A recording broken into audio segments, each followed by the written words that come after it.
순방이 경제다, 순방이 민생이다 이렇게 말하면서 해외 순방을 많이 하긴 했습니다만 그 과정에서 외교 참사가 계속 이어지고 있습니다.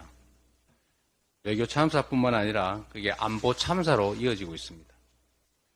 국가 간의 정상 외교 일정을 사나흘 전에 갑자기 취소하는 거 참으로 보기 드문 일입니다. 그런데 기가 막힌 것은 왜 취소했느냐에 대해서 북한의 도발 우려 때문이다 이런 표현을 했다고 합니다. 저는 핑계를 댄 것이 아닐까 생각을 합니다만 핑계를 대도 댈 핑계가 따로 있지 어떻게 국가 안보를 걸어서 정상 외교를 갑자기 취소한 이유로 만들 수가 있습니까? 해외 투자자들 입장에서 보면 아니 국가 정상 외교를 갑자기 취소했는데 그 이유가 북한의 도발 우려 때문이라면 바로 남침이라도 하는 거 아닌가 이렇게 생각할 수밖에 없지 않습니까? 이런 문제들이 경제에 미치는 영향이 얼마나 큰지 조금만 생각해도 결코 할 수 없는 얘기입니다. 정말로 해외 순방이나 정상 외교를 포기해야 될 만큼 북한의 도발 우려가 큽니까? 그런 정도라면 대한민국 경제가 대체 어떻게 되겠습니까? 이런 행위 자체가 민생과 경제를 위한 순방 외교가 아니라 민생과 경제를 망치는 행위이다라는 점을 분명히 말씀을 드립니다. 지난해 대통령 해외 순방을 수행했던 행정관 이메일이 북한에 해킹당했다고 합니다. 문제는 이런 시스템상의 문제를 개인의 부주의 문제다라고 하면서 무마하려고 하는 대통령실의 인식이 정말로 문제입니다. 지금 이런 식으로 개인 부주의라고 하면 앞으로도 계속 반복될 수밖에 없지 않습니까? 이러다 보니까 대한민국 안보가 구멍이 숭숭 나는 것입니다. 안보에 구멍이 뻥 뚫린 거예요. 이 얘기도 해야 될 것 같습니다. 영부인의 디올 명품백 논란 그 자체도 참으로 기막힌 뇌물수수 의혹이지만 사실은 그 이면에 있는 문제가 더 심각합니다.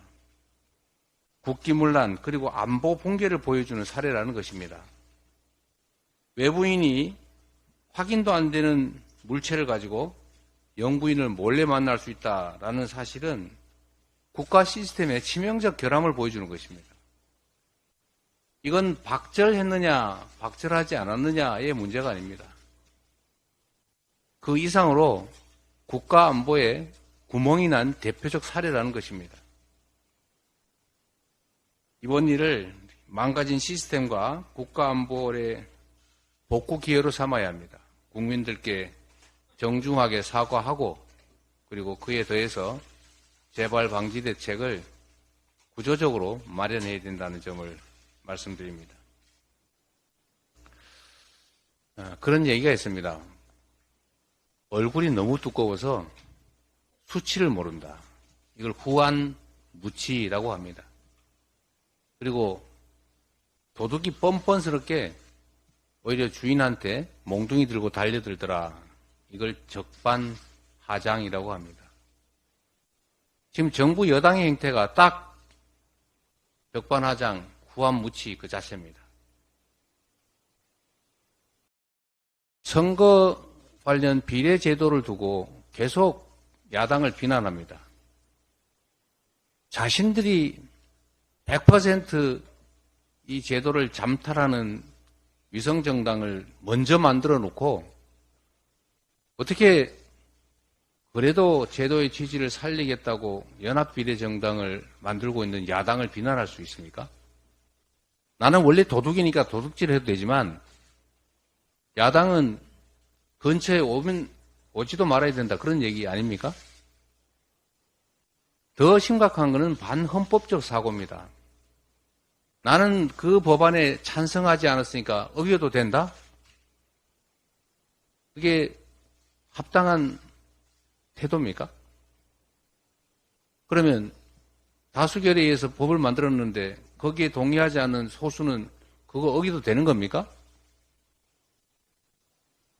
어떻게 이런 발상을 할 수가 있습니까? 그것도 명색이 법률가들로 주로 이루어진 검사 정권이 말입니다.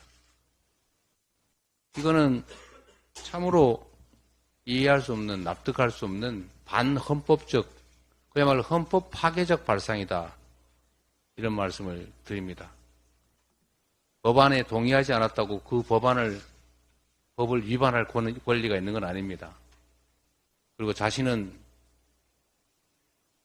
더 큰 잘못을 저지르면서 어쩔 수 없이 정당방위하겠다고 부분적으로 그걸 어길 수밖에 없는 야당을 그 입으로 비난하는 것은 그야말로 후한무치한 행태입니다.